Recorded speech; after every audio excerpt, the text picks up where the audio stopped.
Good afternoon, everybody.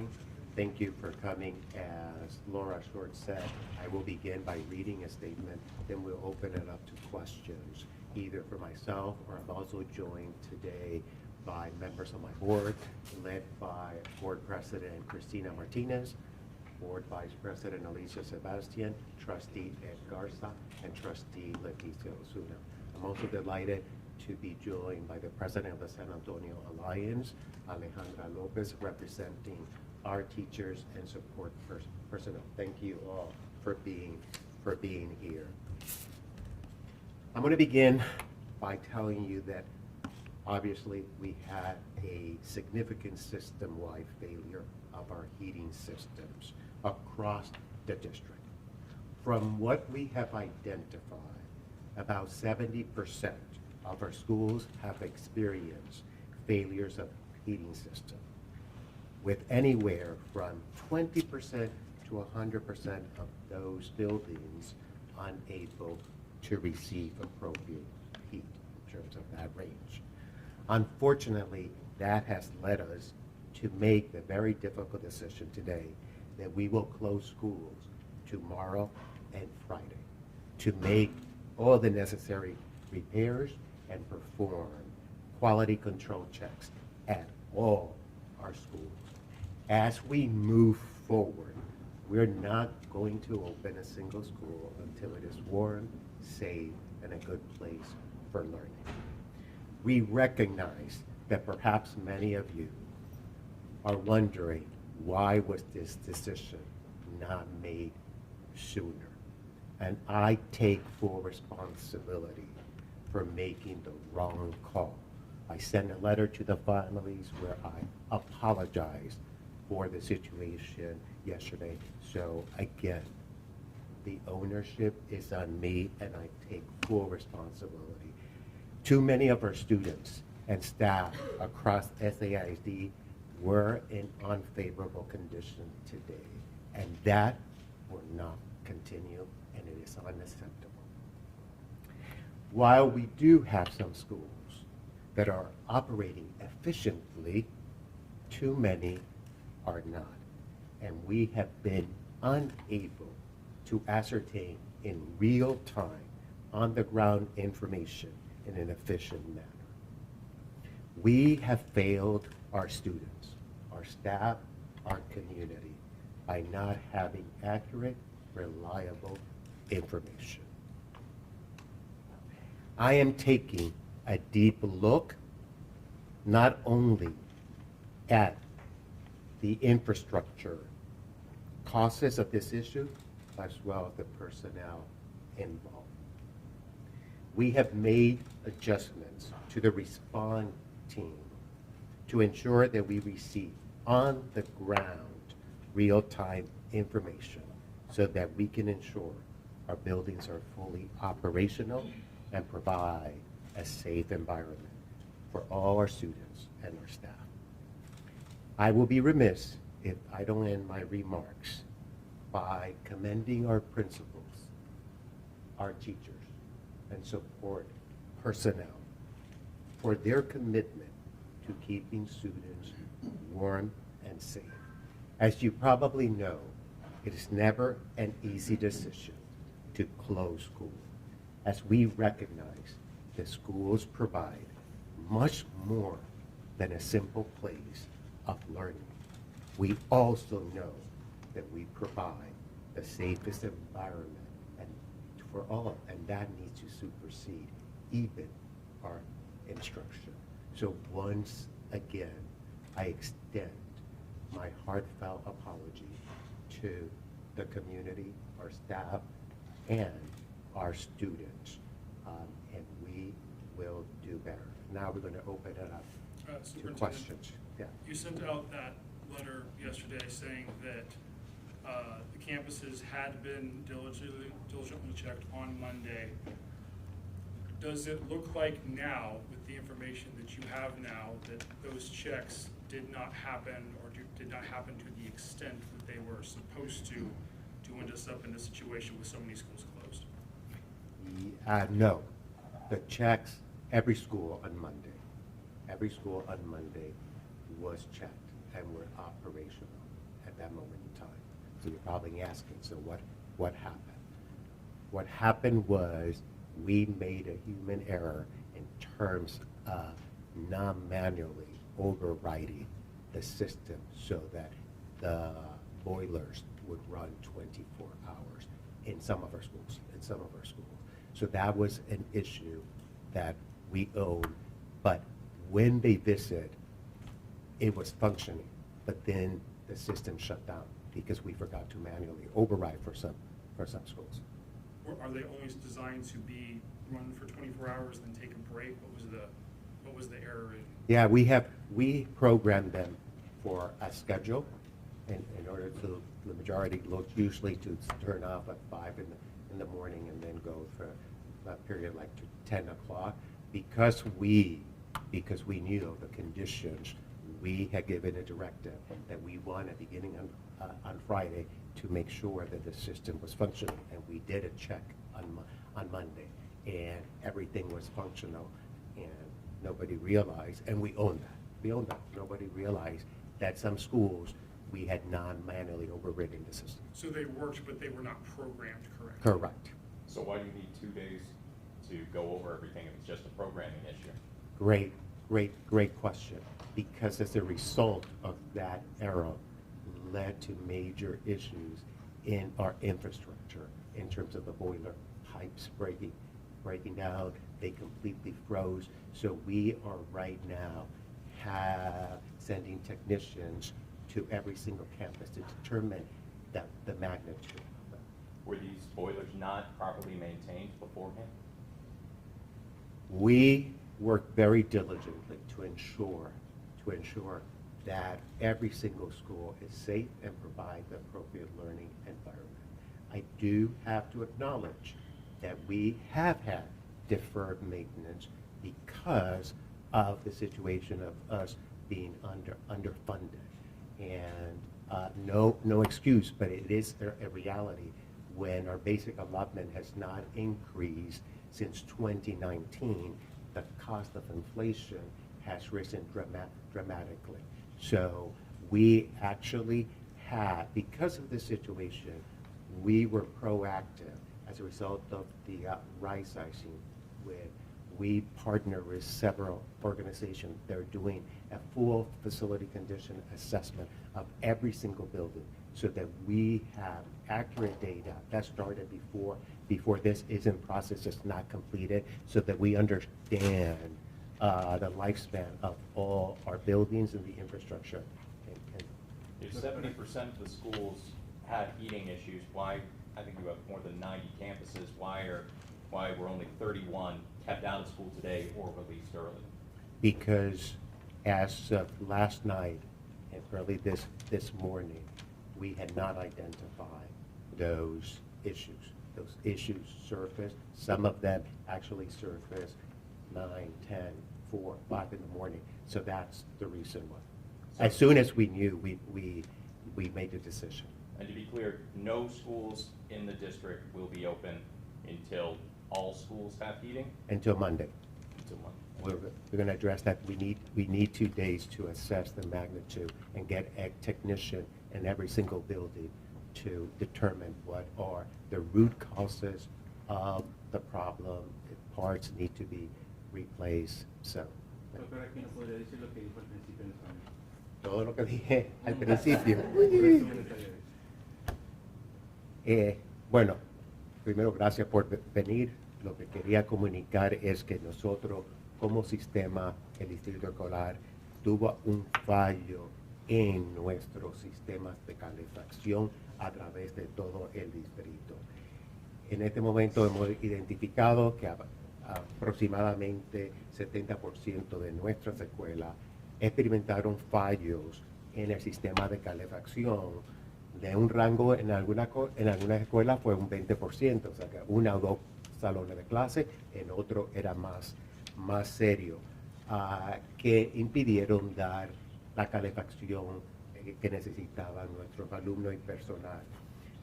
Desafortunadamente, debido a esto, hemos tomado una decisión muy difícil, la cual es que vamos a cerrar las escuelas mañana y el viernes, porque necesitamos 2 días para identificar la causa de los fallos que nos pusieron en esta situación y también hacer todas las reparaciones debidas.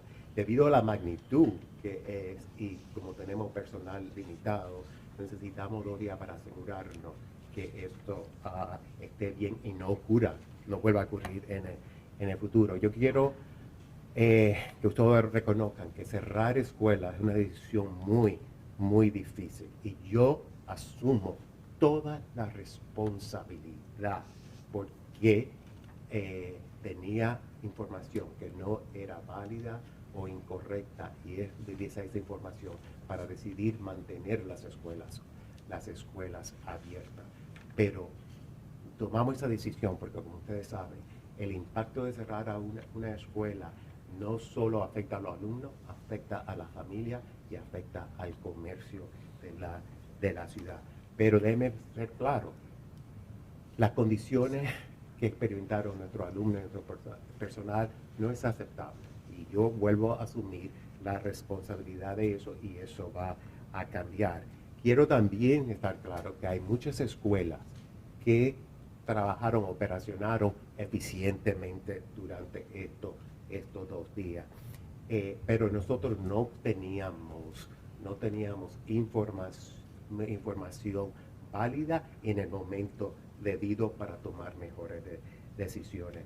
Yo he tomado un tiempo para reflexionar y mirar a toda la infraestructura que causó esta situación, al igual que el personal involucrado en tomar decisiones indebidas o proveer información que no era válida. Quiero terminar para reconocer la gran labor que hicieron nuestros directores de escuela, nuestros maestros y el personal de apoyo en mantener a nuestros alumnos en condiciones buenas y a la misma vez proveer educación significativa. Nosotros reconocemos que la escuela es más que un lugar de aprendizaje, también es un lugar que provee un ambiente seguro para muchos de nuestros alumnos. ¿Qué fue lo que pasó, doctor?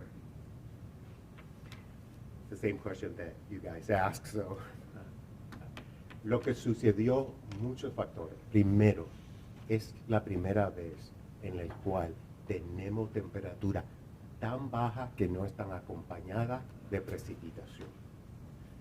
Por eso, todos los distritos conjuntamente decidimos que las carreteras y autopistas estaban en buenas condiciones y no había un riesgo de poner a nuestro personal o a los alumnos. Decidimos mantenerla abierta. Pero en las otras ocasiones, cuando hemos tenido esta misma temperatura, también había precipitación y se cerraba la escuela. Entonces decidimos mantener las escuelas abiertas. Nosotros habíamos hecho una revisión de todos los planteles escolares el lunes y todos estaban reportando que todos estaban operacionados. El problema principal que ocurrió fue un error humano en el cual muchas escuelas, como 33% de las escuelas, no se reprogramaron para estar en funcionamiento la calefacción 24 horas al día. Normalmente se programan automáticamente para tenerla de 5 de la mañana como a 10 de la noche. Yo había dado una instrucción desde el viernes que teníamos que tenerla 24 horas al día porque sabíamos que lo que nos esperaba. Lamentablemente, solamente como un 60% de nuestras escuelas fueron reprogramadas. Al pasar eso, imagínate, se congelaron muchas de las tuberías y muchas de ellas no encendieron el martes. Nos dimos cuenta el martes, tomamos decisión basada a lo que teníamos ayer y cerramos 20 escuelas. La magnitud de esta no la comprendíamos porque no teníamos la información correcta. Dr. So you've got the, will Yes. students have to make up these days later on in the year?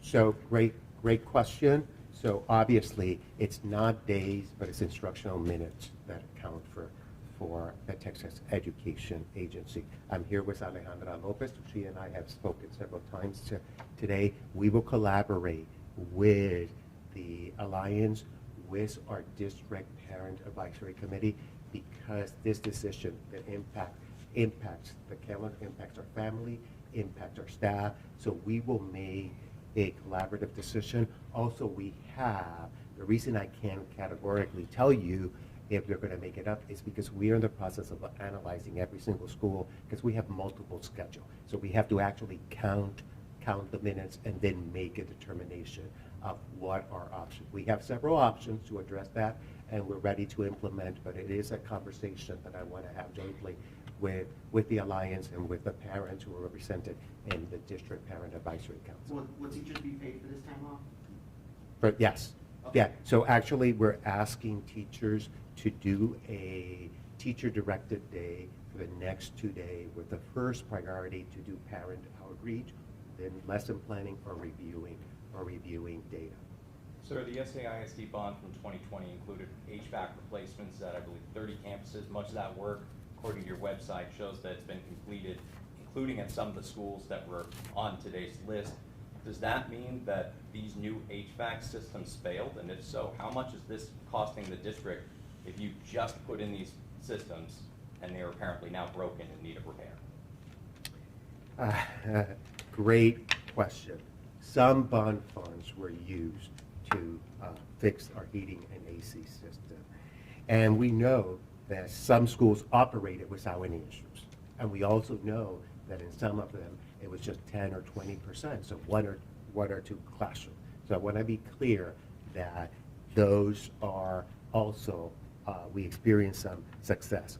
However, as I mentioned earlier, we are the oldest district in the city with an aging infrastructure, and we've had to defer maintenance because of our financial situation. So, as I said in Spanish right now, I also do believe that there are a few issues driving this, in that these are some of the coldest temperatures that we have experienced in recent years without precipitation. So in other instances, we had the same type of temperatures, so we had precipitation and we closed our buildings. When we made the decision, it's a joint decision that is made with Region 20, all the superintendents of Region 20. We had meetings on Sunday, we had meetings on Monday with the emergency department team from the city of San Antonio, the National Weather Service. We were told, which was accurate, that there was no precipitation, there was going to be no road closure, no flyovers, so there was we were not going to put our staff or our students in danger in that situation. So as you see, all districts decided to open. So for us, being an old district and aging infrastructure, this really was the first real test of our system. Superintendent? You mentioned human error to blame for this system failure. Doesn't each school have like a person monitoring each school? So about 30 people did not manually turn on the 24-hour system for schools. So more than one person, is someone going to get reprimanded, fired? So there's going to be accountability measures, as I mentioned in my statement. We're looking at system issues, we're looking at personnel issues, we're still investigating what that happened. It does take the reprogramming some technicians to be able to do this. That's why we have given the directive last week. So we are researching, looking at all the facts, and people will be held accountable, but also there are systemic issues that we need to address. Can you give Superintendent, parents an for idea of those, how old the buildings are? Since you were saying that the district is an older district with older schools. It varies. It varies, but we have schools over 100 years old. These are the schools that were closed, the 31 schools? No, I mean, we saw impact in others as well. The magnitude, remember I told you the range goes from anywhere from 20% to 100% impact. So in some places was only the cafeteria. Other places was one classroom, which the principals were able to manage. And others, it was much more On some cases, we're up to 100%, and that's why we had to close them. We also have buildings that have been renovated, but not completely. So we still have some new buildings. The sharing was old buildings. Did you have pipes break because the boilers did not come on when they were supposed to, or were those pipes going to break because of the cold anyway? Yes to both. Okay, so you would have, even if the boilers were programmed correctly, you would have had some pipes break? Yes, And is that why you had to bring in bottled water? yes. How many campuses do you think that we had to have bottled water at? Is that possible to say? Tony, do you know? I don't know. I don't know, we can get you that, we can get you that information. So yes, we had issues that pipe bursted that were not due to the issue of not having proper heating in the system. We had also some issues. We also had some issues in our schools that were not actually weather related to. Para nuestra comunidad hispana, ya sé que ya lo dijo, pero ¿cómo afectará esto al calendario escolar? Eso es lo que estamos analizando. Aquí estoy con la presidenta de la Alianza de San Antonio, que representa a todos los maestros y el personal de apoyo de nuestras escuelas. Nosotros, Alejandra López y yo, hemos hablado en 2 ocasiones durante el día. Vamos a determinar cuál es la mejor opción si tenemos que impactar el calendario escolar. ¿Por qué? Porque no es una decisión muy sencilla, porque tenemos que involucrar primero a nuestro personal, a los padres, para tomar la decisión correcta. Tenemos varias opciones que tenemos que considerar antes de tomar la decisión. Además de eso, tenemos múltiples horarios en cada nuestra escuela. Entonces tenemos que, no son los días, porque el Estado de Texas, la agencia del Estado de Texas escolar, ya no cuenta días, sino cuenta minutos. Entonces estamos en el proceso de contar los minutos debido y después tomaremos la decisión y entonces lo anunciaremos. Pero vamos a consultar con la alianza. Yo tengo un consejo de padres en la mesa directiva que también vamos a consultar con ellos antes de tomar una decisión final. And how many campuses does the district have, sir, just to make sure we have that? 90, 95, 96. Because some are co-located. Yeah, some are Okay, so co-located. 98 schools on 95 campuses? No. Go ahead, sir. No, It's, Teresa, 98 campus numbers on about 85 campuses. correct. Got it. Thank you. And the, so again, 31 campuses shut down today, even though closer to, it sounds like 70 of them would have had problems. Why not just release everybody early today rather than doing it piecemeal? Like some of the schools got added on of early release, like Lanier was early, for Yeah. example. Why not just do that with all of them as became clear this was a wider problem? Yes, great question. We also have to ensure the safety of our students. We cannot dismiss students unless we contact every parent to make sure that they know, and we gave the parents the option that if not, we will keep the kids. The magnitude, those that were early released or closed, the magnitude of that problem was at the 100% capacity. In some cases, we only had the cafeteria, or we had 2 or 3 classrooms. So we consulted with our principals to make those decisions. Did you consider remote learning options at all, or have you, coming out of COVID experiences, learned lessons to be able to implement that in situations like this? Yes, we did consider that. We wanted to make sure that we give an opportunity to do a couple of things. First, parent outreach. We wanted to make sure that's the top priority that both Alejandra and I have identified. So we want our teachers and staff to contact parents, which gives us an opportunity to talk about the social emotional issues, get assessment data. So that's our priority. In addition to that, we wanted to make sure to give our teachers an opportunity to look at the data and plan much more impactful lessons, knowing that we were losing to school days. So you decided that it wouldn't be as impactful to do remote learning then, or why did you decide not to do the remote? I think because I wanted more apparent outreach first. First, because I do personally believe that, the families trusted us, that they're gonna send their kids to buildings that were warm, and so we have a lot to do in terms of the broken trust. But I wanna be clear on one thing.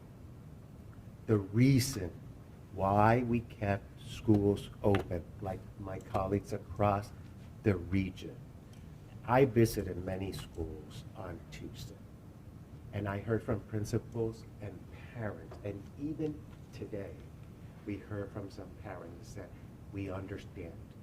We are grateful. We are grateful that you kept the schools open, because even though it might be cold, in some cases, it's still warmer than what the kids would face at home. So those are things that we took into account. Listen, on yesterday, our attendance was 54%. Bad, but 54% of our students needed us to have our buildings open. Today, of the schools that were open, 70% of our students needed us to be open.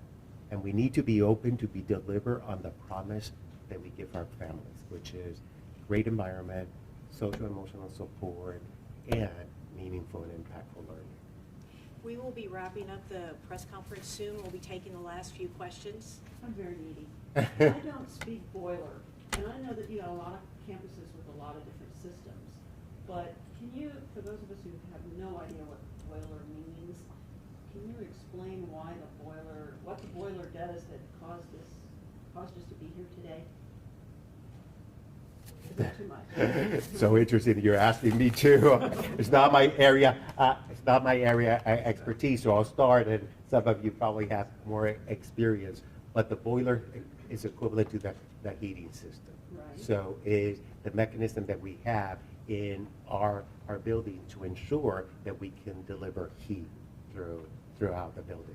Okay, so going back to the initial thing that you released, when you said you had some system failures and boilers that were slow to heat the buildings and water issues related to burst pipes.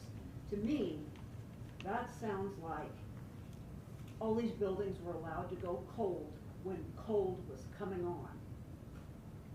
Yeah, so remember what I said earlier. We knew that this was coming.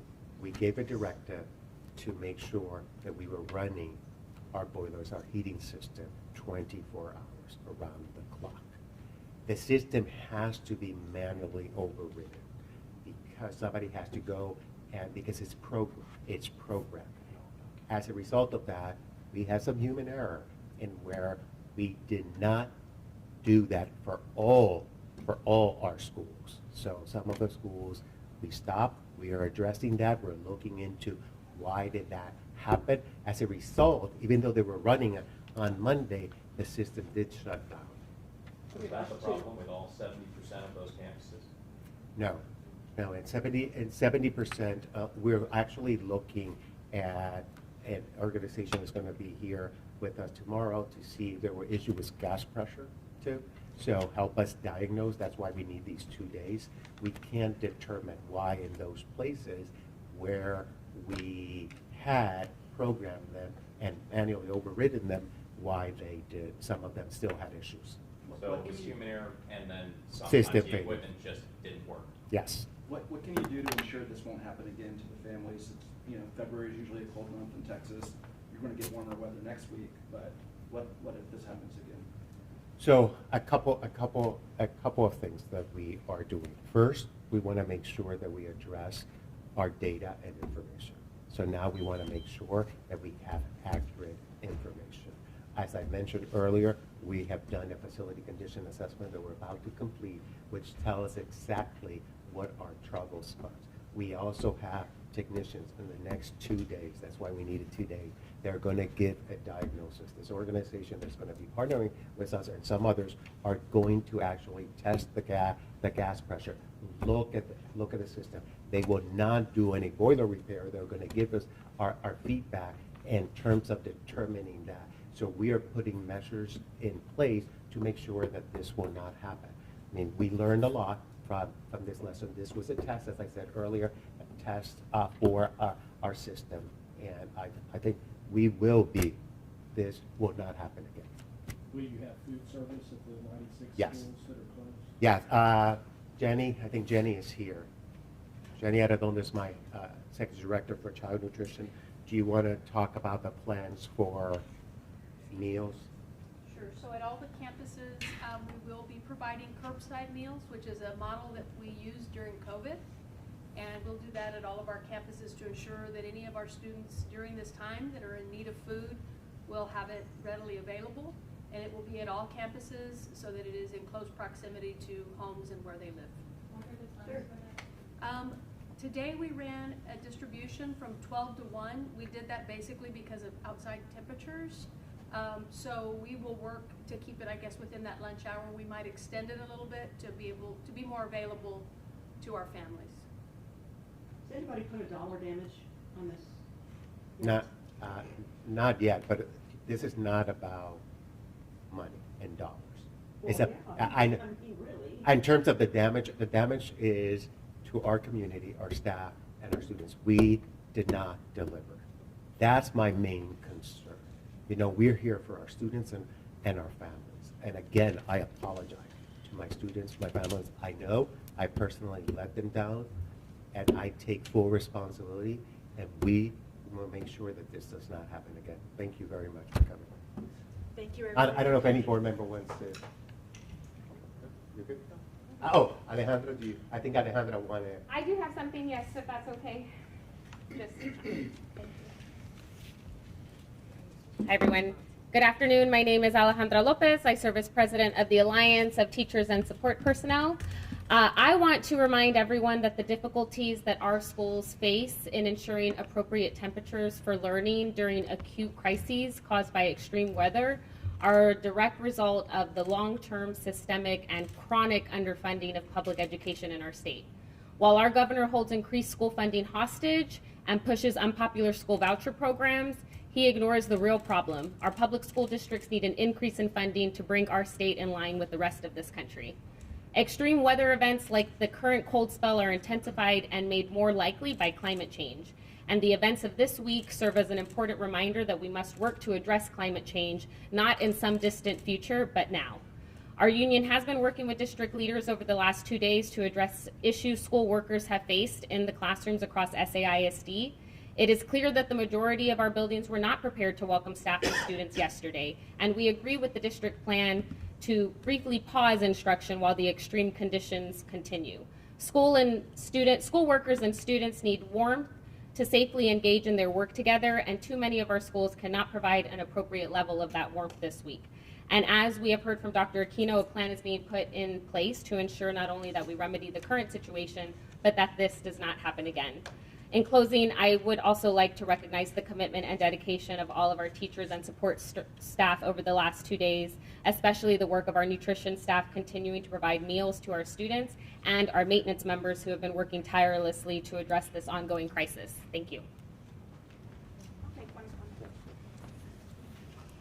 So on behalf of the board, I just want to assure all of our families and our students that we take this very seriously. And we want to thank them for being with us, for being open about how they feel. There was no shortage of comments that we've all been reading and taking seriously, and so we appreciate them and their communication with us, and we will do better.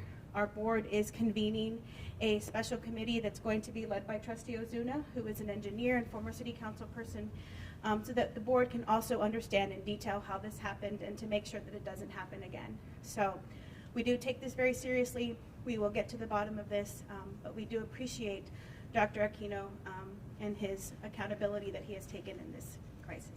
Thank you. That concludes our press conference. Thank you so much Thank you for very coming. much.